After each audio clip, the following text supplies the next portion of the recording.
भारत माता की। भारत माता की। भारत माता की।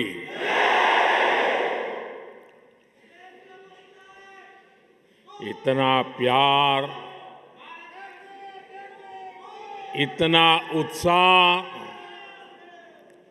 सच कहूं कुछ देर के लिए मैं भूल ही गया था कि मैं नीदरलैंड में हूं।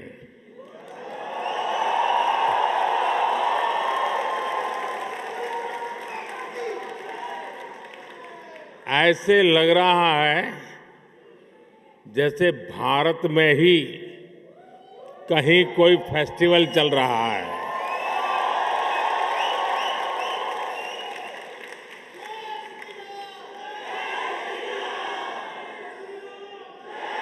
वैसे तो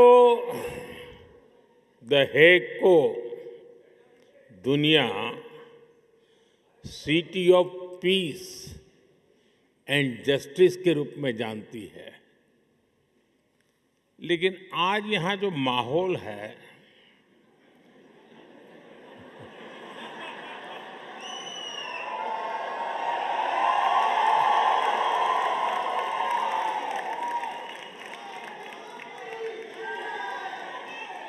इस माहौल को देखकर लग रहा है कि the Hague living symbol of Indian friendship बन गया है।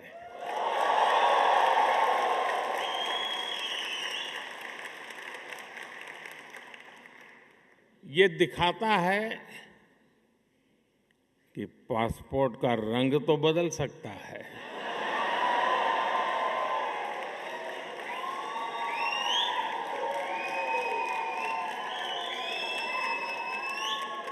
एड्रेस भी बदल सकता है,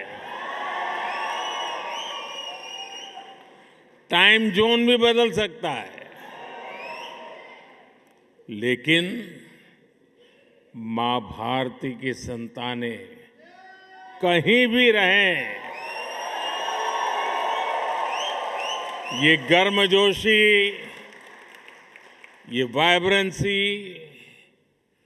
लाइफ को सेलिब्रेट करने का जज्बा, ये हमारे हमेशा हमेशा हमारे साथ रहता है।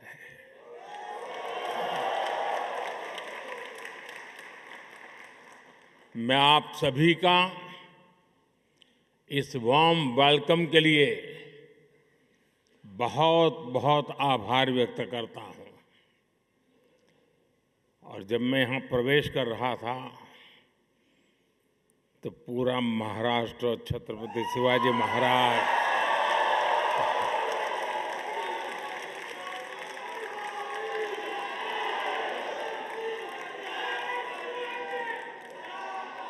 और मेरो प्यारो राजस्थान,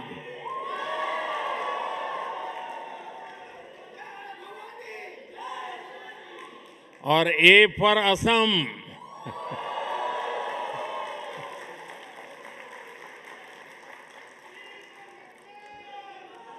साथियों, आप सभी से मुलाकात के बाद आज मुझे हिज मैजेस्टी द किंग और हर मैजेस्टी द क्वीन से मिलने का अवसर मिलेगा। इसके साथ ही प्रधानमंत्री राव यतेन से भी विस्तार से कई विषयों पर चर्चा होगी। बीते वर्षों में जब भी मेरी नीदरलैंड से, यहां के लीडर से बात हुई है, ये हमेशा भारतीय डायस्पोरा की बहुत प्रशंसा करते आए हैं।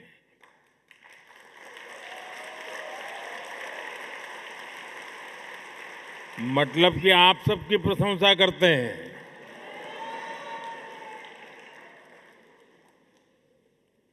आप नीदरलैंड्स के समाज और यहां की इकोनॉमी में जो कंट्रीब्यूट कर रहे हैं उस पर हर भारतवासी को गर्व है। मैं आज इस अवसर पर नीदरलैंड की जनता का, यहाँ की सरकार का आभार व्यक्त करता हूं। मैं यहाँ की जनता को 140 करोड़ भारतवासियों की तरफ से अपनी शुभकामनाएं देता हूं।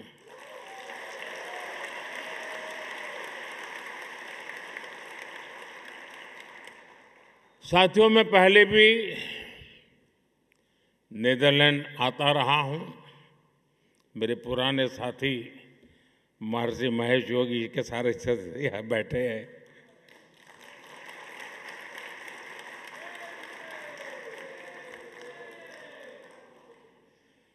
और यहाँ रहने वाले भारतीय समुदाय से भी मेरा खासा परिचय रहा है। यहाँ बैठे अनेक परिवारों की कहानी केवल माइग्रेशन की कहानी नहीं है। ये एक संस्कृति की, आस्था की, तमाम संघर्षों के बीच ये प्रगति की कहानी है।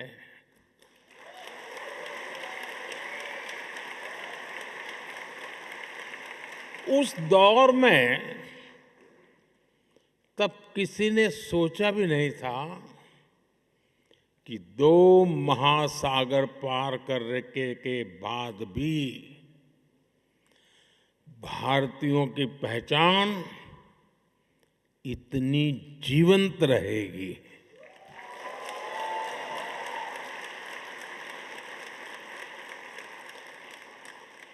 आपके पूर्वज बहुत कुछ पीछे छोड़कर आए थे, लेकिन कुछ चीजें हमेशा उनके साथ रही। अपनी मिट्टी की खुशबू, अपने त्योहारों की स्मृतियां, भजन की धुनें और अपने पूर्वजों के संस्कार। साथियों, मानवता का इतिहास साक्षी है कि समय के साथ अनेक संस्कृतियां मिट गई, लेकिन भारत का डाइवर्स कल्चर आज भी अपने लोगों के दिलों में धड़कता है।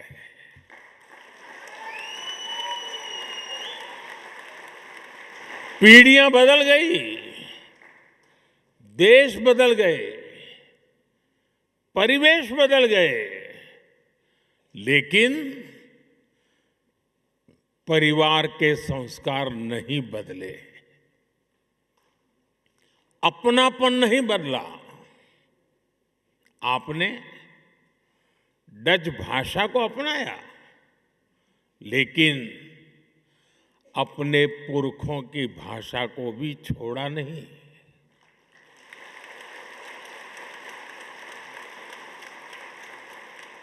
हमारे कम्युनिटी रेडियो स्टेशंस यहाँ बहुत पॉपुलर है और इन स्टेशंस के माध्यम से भारत का संगीत और संस्कृति भी डच फैमिलीज तक पहुंच रहे हैं। द गांधी सेंटर हो या फिर अलग अलग शहरों के स्कूल, आप अपनी संस्कृति को भावी पीढ़ियों तक पहुंचा रहे हैं और ये बहुत ही सराहनीय है। आप सब अभिनंदन के अधिकारी हैं। साथियों, आज 16 मई है और ये दिन एक और वजह से बहुत विशेष है।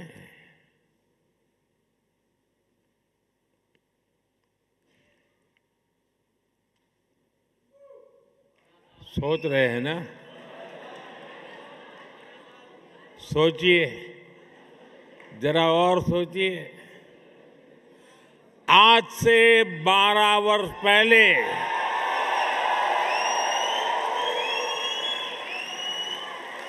2014 में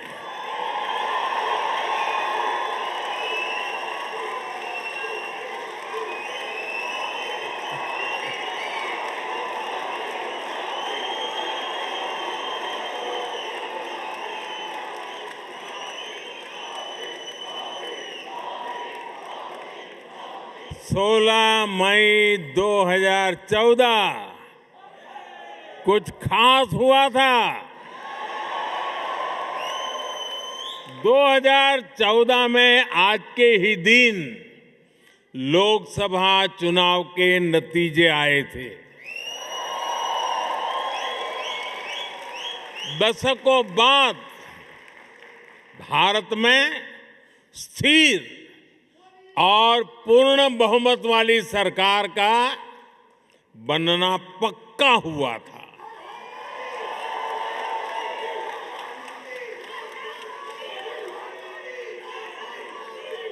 एक वो दिन था और एक आज का दिन है।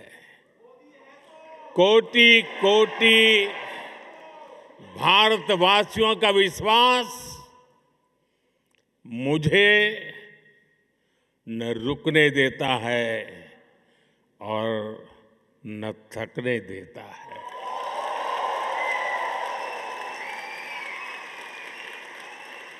ये नॉन स्टॉप चले ही जा रहा है। साथियों, बहुत छोटी आयु से ही मैं देशभक्ति के रंग में रंग गया।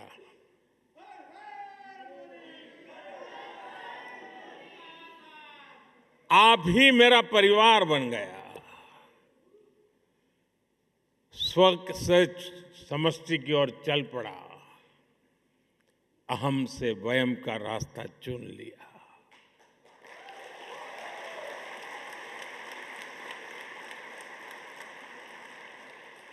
और फिर तो आपका सुख ही मेरा सुख बन गया। आपका कल्याण ही मेरा कर्तव्य बन गया।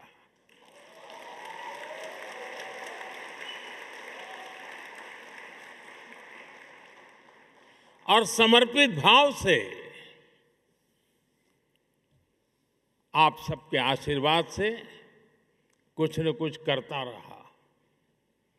लेकिन जनता जनार्दन का इतना प्यार मिलेगा, ये तो कल्पना में भी नहीं था।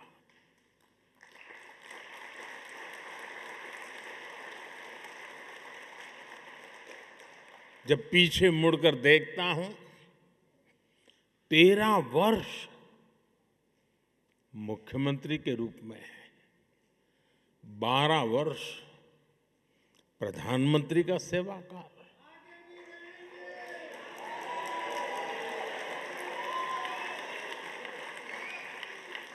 डेमोक्रेटिक वर्ल्ड में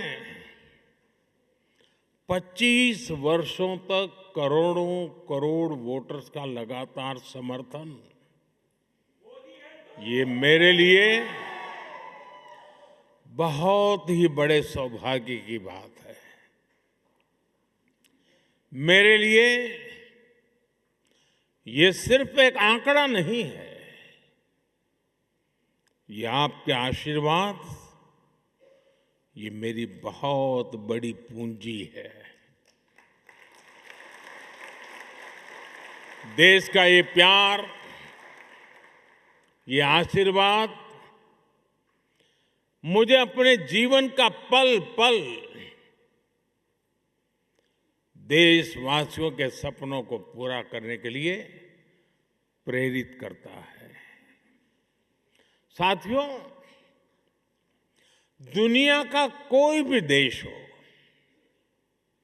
अगर उसे आगे बढ़ना है तो उसे बड़े सपने देखने ही होंगे।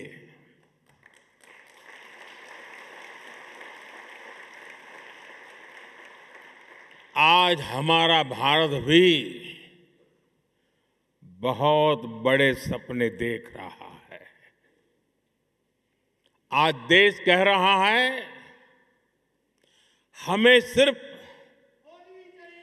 ट्रांसफॉर्मेशन नहीं चाहिए, हमें बेस्ट चाहिए। क्या चाहिए?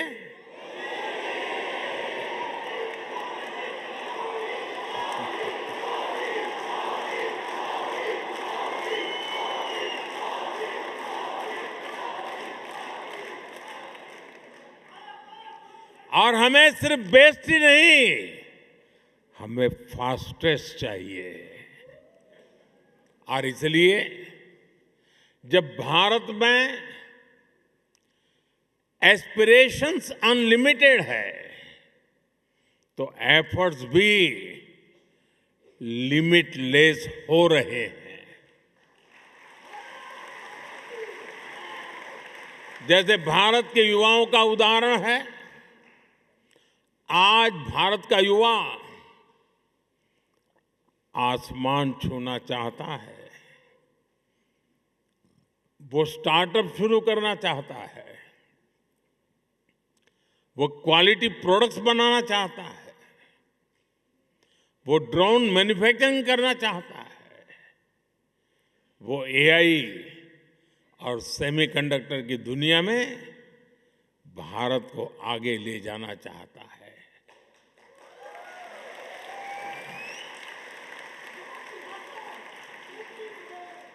इसलिए ही भारत का स्टार्टअप इकोसिस्टम लगातार हो रहा है।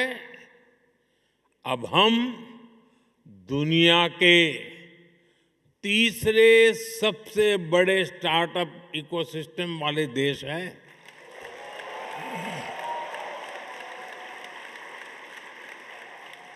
और साथियों, आज भारत की एस्पिरेशन सिर्फ अपनी सीमाओं तक नहीं है।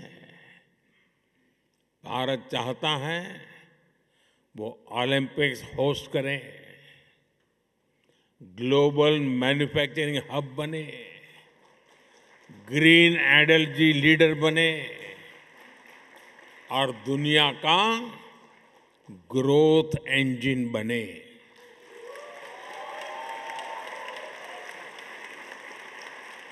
बात वही है, एस्पिरेशंस अनलिमिटेड है और हमारे एफर्ट्स की स्केल भी उतनी ही बड़ी है। Record highway construction, record rail electrification, Vande Bharat जैसी सेमी हाई स्पीड ट्रेनें और दुनिया का इतना बड़ा रिन्यूएबल एक्सपांशन, बड़े से बड़ा लक्ष्य हो, आज का भारत कहता है हम ये लक्ष्य पाकर के ही रहेंगे।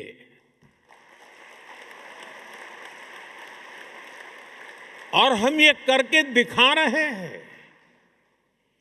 साथियों, आज का भारत एक अभूतपूर्व परिवर्तन के दौर से गुजर रहा है। आपने हाल में देखा होगा कि दुनिया की सबसे बड़ी और सफल एआई समिट भारत ने आयोजित की।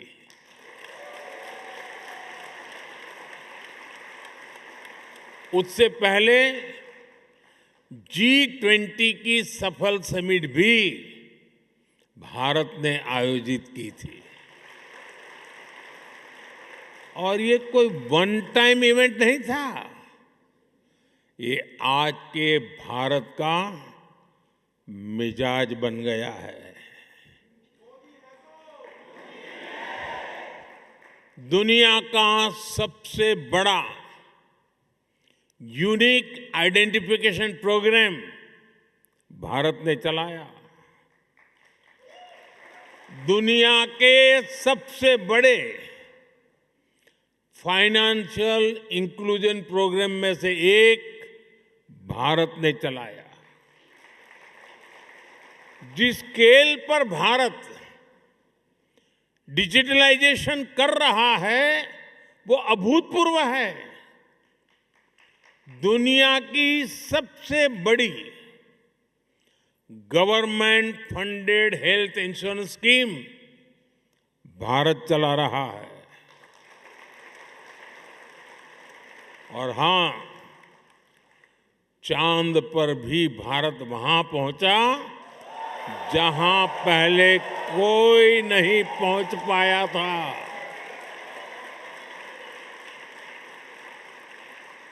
और न्यूक्लियर एनर्जी में दुनिया के सबसे एडवांस फास्ट ब्रीडर रिएक्टर भी आज सफलता के साथ भारत काम कर रहा है। साथियों, भारत की जो ये स्केल है, ये हम इंफ्रास्ट्रक्चर निर्माण में भी देख रहे हैं। आज भारत में जो सोलर पार्क बन रहे हैं वो विश्व के सबसे बड़े पार्क में से एक है। सबसे ऊंची और सबसे लंबी टनल्स हो, सबसे ऊंचे और लंबे ब्रिजेज हो, सबसे लंबे एक्सप्रेस वे हो, सबसे बड़े मेट्रो नेटवर्क हो, सबसे बड़े सिविल एविएशन नेटवर्क हो, सबसे बड़े इलेक्ट्रिफाइड रेल नेटवर्क हो, इनमें से अनेक आज भारत में बन रहे हैं।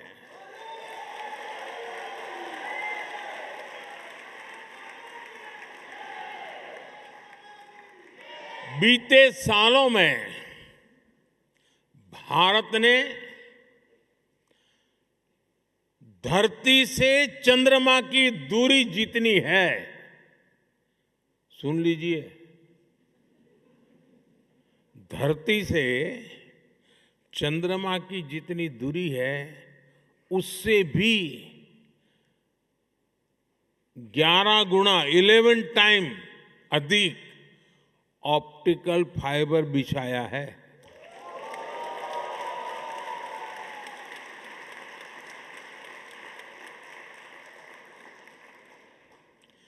एक दशक पहले हम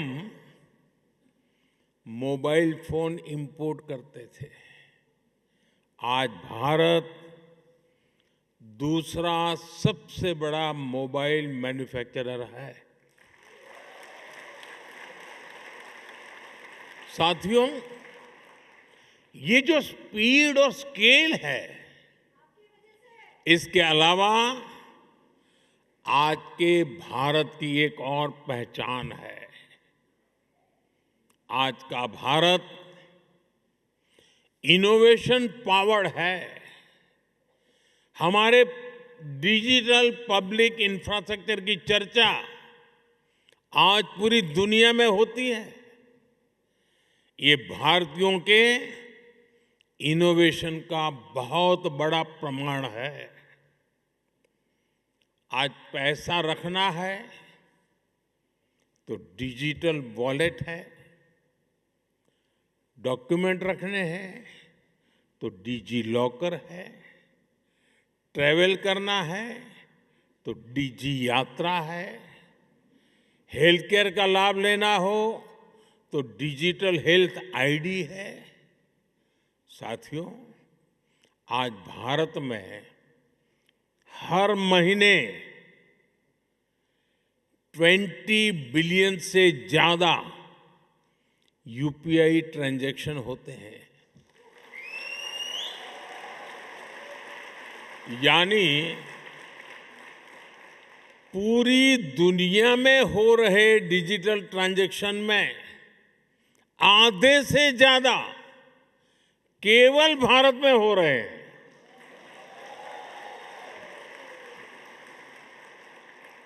और स्टार्टअप तो आज भारत के युवाओं का मिजाज बन चुका है। 12 साल पहले देश में 500 से भी कम स्टार्टअप्स थे। आज ये संख्या बढ़कर 2 लाख से ज्यादा हो गई है।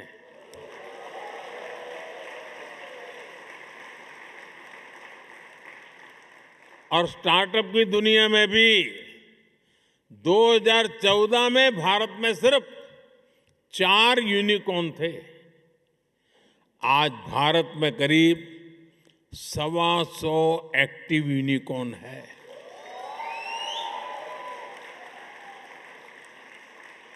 दो 2025 में ही करीब 44,000 और नए स्टार्टअप रजिस्टर हुए हैं। आज एआई, डिफेंस और स्पेस सेक्टर में हमारे स्टार्टअप बहुत शानदार काम कर रहे हैं। समय के साथ रिसर्च और इनोवेशन का एक कल्चर और विराट होता जा रहा है। पिछले वर्ष ही भारत में 1.25 लाख से अधिक पेटेंट्स फाइल किए गए हैं। साथियों, भारत चिप मेकिंग में, सेमी कंडक्टर सेक्टर में भी बड़े कदम उठा रहा है। अभी भारत में 12 सेमीकंडक्टर प्लांट्स पर काम चल रहा है।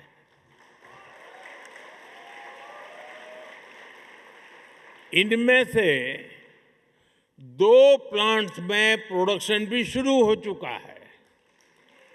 यानी अब चिप भी design India, made in India होगी।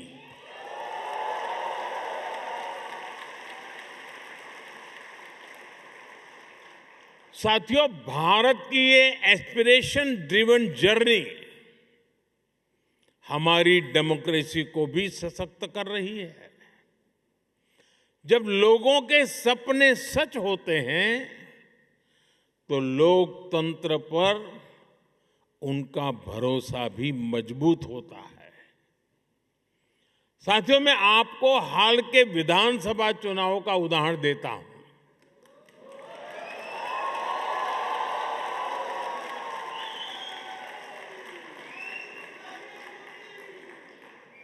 असम, बंगाल,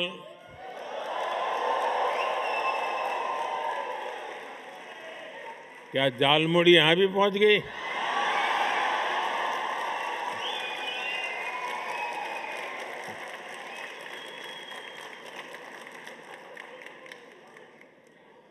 असम, बंगाल, केरलम, तमिलनाडु और पुडुचेरी में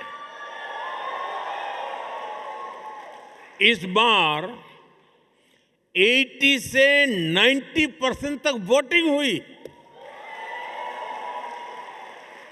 और इसमें भी विमेन पार्टिसिपेशन बहुत ज्यादा बढ़ी है। और ये हर राज्य का ट्रेंड है।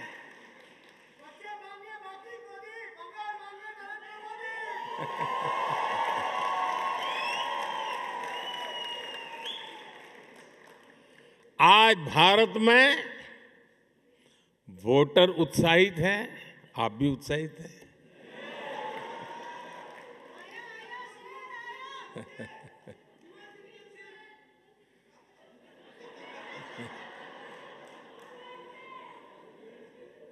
साथियों, हमें गर्व होता है, हर साल वोटिंग के रिकॉर्ड टूट रहे हैं। साथियों, भारत में 90 करोड़ से 90 करोड़ से अधिक वोटर रजिस्टर्ड हैं। - 2024 के लोकसभा चुनाव में 64 करोड़ लोगों ने वोट डाला,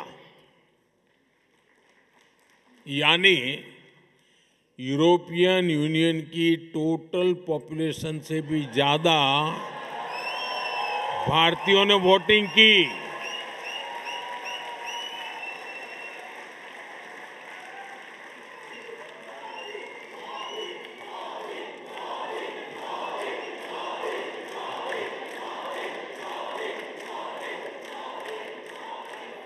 भारत अपने हर सिटीजन की डेमोक्रेटिक पार्टिसिपेशन को वैल्यू करता है और मदर ऑफ डेमोक्रेसी के रूप में ये हम सभी के लिए बहुत गर्व की बात है। साथियों, भारत जब सफल होता है तो पूरी मानवता को उसका फायदा होता है, लेकिन आज मानवता के सामने अनेक बड़ी चुनौतियां भी है। आज की दुनिया किस तरह नई नई चुनौतियों से जूझ रही है। पहले कोरोना आया, फिर युद्ध होने शुरू हो गए और अब आज की एनर्जी क्राइसिस है। ये दशक दुनिया के लिए आपदाओं का दशक बन रहा है। हम सभी देख रहे हैं, अगर ये स्थितियां तेजी से नहीं बदली गई तो बीते अनेक दशकों की उपलब्धियों पर पानी फिर जाएगा। दुनिया की बहुत बड़ी आबादी फिर से गरीबी के दलदल में चली जाएगी। साथियों, ऐसी वैश्विक परिस्थितियों में आज दुनिया रेजिलिएंट सप्लाई चेन की बात कर रही है और तब भारत और नीदरलैंड मिलकर एक ट्रस्टेड, ट्रांसपेरेंट और फ्यूचर रेडी सप्लाई चेन बनाने में जुटे हैं।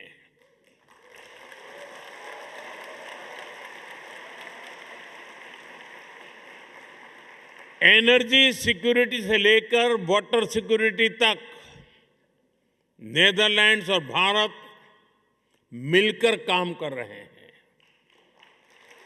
ग्रीन हाइड्रोजन को लेकर हमारा कोऑपरेशन बहुत महत्वपूर्ण है और भारत और यूरोपियन यूनियन के बीच जो ऐतिहासिक ट्रेड एग्रीमेंट हुआ है, इससे भारत और नीदरलैंड की साझेदारी और मजबूत होगी और इसका लाभ आप सभी को भी होगा। भारतीय बिजनेस के लिए यूरोप में प्रवेश का नेचुरल गेटवे नीदरलैंड बनेगा।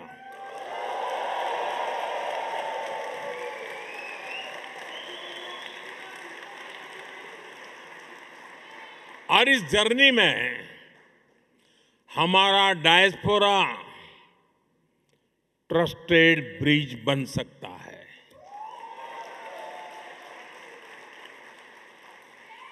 और मैं इसलिए कहता हूं कि डायस्पोरा इंडिया की एम्बिशन को भी समझता है और यूरोप के स्टैंडर्ड्स को भी जानता है। इससे यहां बसे भारतीयों को भी भारत के हाई क्वालिटी प्रोडक्ट्स के अधिक अवसर मिलेंगे। साथियों, नेदरलैंड ट्यूलिप की धरती है और यहां के खूबसूरत ट्यूलिप्स को देखने के लिए दुनिया भर के लोग यहां आते हैं। भारत में भी दुनिया के सबसे बड़े ट्यूलिप गार्डन में से एक हमारे जम्मू कश्मीर में है, श्रीनगर में है। और जिस तरह नेदरलैंड को ट्यूलिप्स के लिए जाना जाता है, वैसे ही भारत लोटस यानी कमल के लिए जाना जाता है।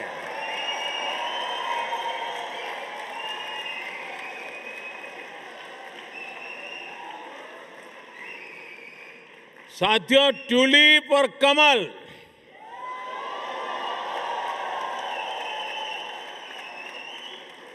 दोनों फूल हमें बताते हैं कि जड़ें चाहे पानी में हो या धरती पर, अगर सही पोषण मिले तो सुंदरता भी मिलती है और स्ट्रेंथ भी आ जाती है।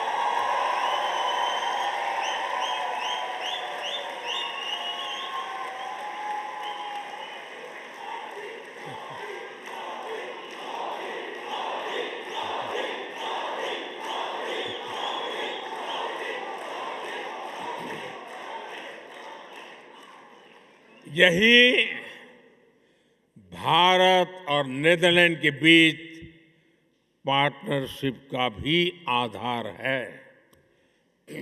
साथियों, हमारे बीच दोस्ती की एक और कड़ी है जिसकी उतनी चर्चा नहीं होती, और वो है स्पोर्ट्स। हम दोनों देश स्पोर्ट्स के क्षेत्र में बहुत कुछ मिलकर कर रहे हैं। अब जैसे क्रिकेट है, नेदरलैंड की क्रिकेट में भारतीय समुदाय का बहुत बड़ा योगदान है। अभी भारत में T20 वर्ल्ड कप हुआ, उसमें नेदरलैंड की टीम ने अच्छा प्रदर्शन किया। भारत वर्ल्ड कप चैंपियन है,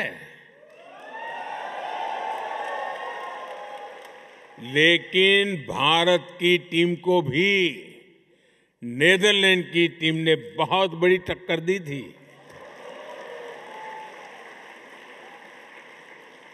जब हम तेजा निदामनुरू और विक्रमजीत सिंह को नेदरलैंड की जर्सी में देखते हैं, या फिर जब आर्यन दत्त जैसे युवा खिलाड़ी डच क्रिकेट के फ्यूचर में कंट्रीब्यूट करते हैं, तो हम सभी को बहुत अच्छा लगता है। साथियों, जैसे क्रिकेट में भारतीयों का योगदान है, वैसे ही भारत की हॉकी में नेदरलैंड्स का भी बड़ा कंट्रीब्यूशन है। भारत की हॉकी को और अधिक निखारने में डच कोचेस की भी मेहनत रही है। हमारी विमेन हॉकी टीम बीते कुछ समय से शानदार परफॉर्मेंस कर रही है। इसमें कोच मरीन का अहम रोल है, और इस वर्ष तो हॉकी वर्ल्ड कप का होस्ट नीदरलैंड भी है और आप सभी को भारत के मैच देखने तो जाना ही जाना है। ये बात पक्की है कि वर्ल्ड कप जो भी कोई जीते,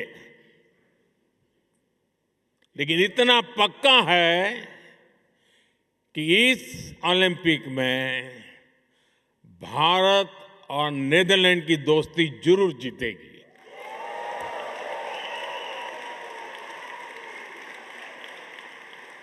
साथियों,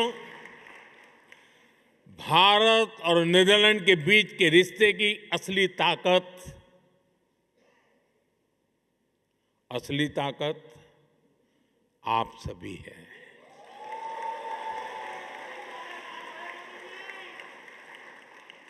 आप इस पार्टनरशिप के जीवंत सेतु हैं, जीवंत ब्रिज है।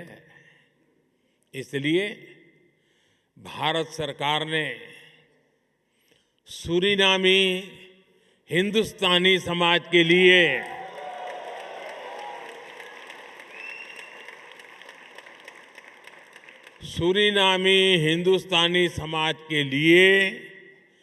OCI कार्ड की एलिजिबिलिटी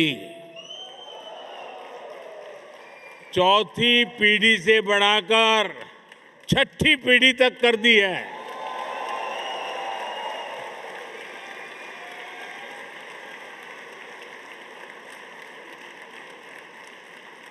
साथियों,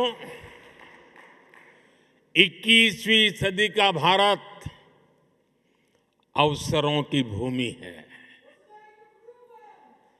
भारत टेक्नोलॉजी ड्रिवन भी है और ह्यूमैनिटी ड्रिवन भी है। भारत जितना एंशिएंट है उतना ही मॉडर्न बन रहा है। इसलिए ये समय भारत में आपके पुरखों के गांव से जुड़ने का भी है और विकसित भारत की जर्नी में भागीदारी का भी है।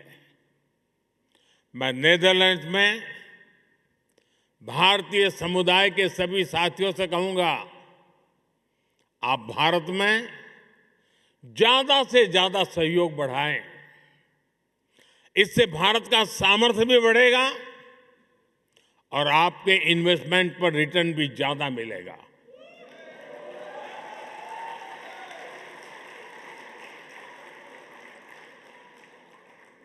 और ये मोदी की गारंटी है।